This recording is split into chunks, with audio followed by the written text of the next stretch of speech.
සුබ උදෑසනක් යාළුවනේ. මේ මගේ ගෙදර උදේවරුවක්.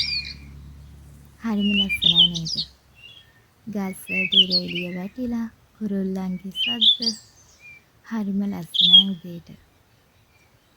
ගහකොළ තියෙනකොට පරිසරය කොච්චරනම් ලස්සන වෙනවද?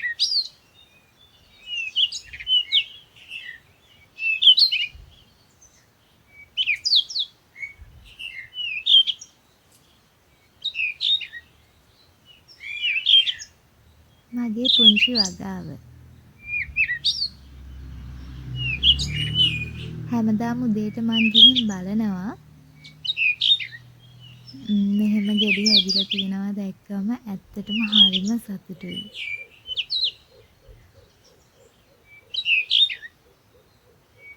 තක්කාලි නම් තාම අමුයි. මේක නම් මගේ අම්මගේ බුලත් මැස්ස.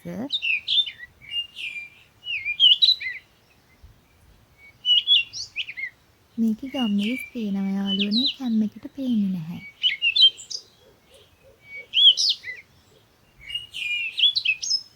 මේ තියෙන්නේ මම කඩාගත්ත තක්කාලි ගෙඩියක්. ඒක ඉදිලා තිබුණේ හැංගිලා.